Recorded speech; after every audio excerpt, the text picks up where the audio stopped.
ফজর নামাজ আদায়ের মাধ্যমে শয়তানের বিরুদ্ধে প্রথম জয়লাভ করে মুমিন ব্যক্তি। আবু হুরায়রা রাদিয়াল্লাহু তাআলা থেকে বর্ণিত, নবী করিম সাল্লাল্লাহু আলাইহি ওয়াসাল্লাম বলেন, যখন তোমাদের কেউ নিদ্রা যায় তখন তার গ্রীবাদেশে শয়তান 3টি করে গাঁট বেঁধে দেয়। প্রত্যেক গাঁটে সে এই বলে মন্ত্র পড়ে যে, তোমার সামনে আছে দীর্ঘ রাত, অতএব তুমি ঘুমাও। অতঃপর যদি সে জেগে উঠে আল্লাহর জিকির করে তাহলে একটি গাঁট খুলে যায়। তারপর যদি অজু করে তবে তার আরেকটি গাঁট খুলে যায়। তারপর যদি নামাজ পড়ে তাহলে সমস্ত গাঁট খুলে যায় আর তার প্রভাত হয় ভালো মনে, নচেত সে সকালে উঠে কলুষিত মনে ও অলসতা নিয়ে।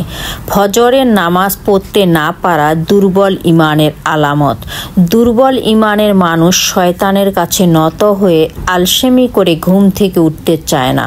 মহানবী সাল্লাল্লাহু আলাইহি ওয়াসাল্লাম বলেন, মুনাফিকদের জন্য ফজর এবং এশা সালাতের চেয়ে কষ্টকর আর কিছু নেই।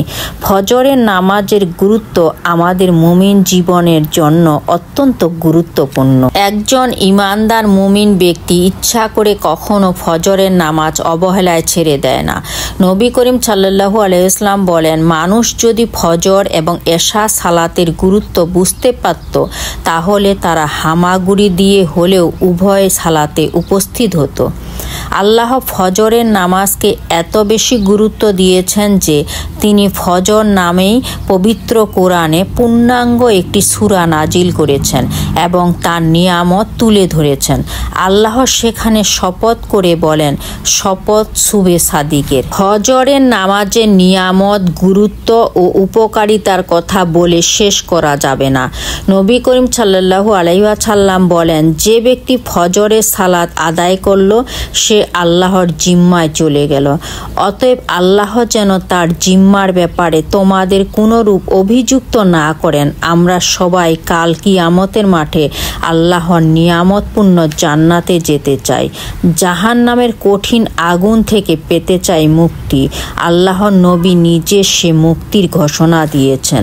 আবু জুহাইর উমারা ইবনে রুয়াইবা রাদিয়াল্লাহু তাআলা বলেন, আমি রাসূলুল্লাহ সাল্লাল্লাহু আলাইহি ওয়াসাল্লামকে বলতে শুনেছি, যে ব্যক্তি সূর্যোদয় ও সূর্যাস্তের পূর্বে ফজর ও আসরের ওয়াক্ত সালাত আদায় করবে সে কখনো জাহান্নামে প্রবেশ করবে না।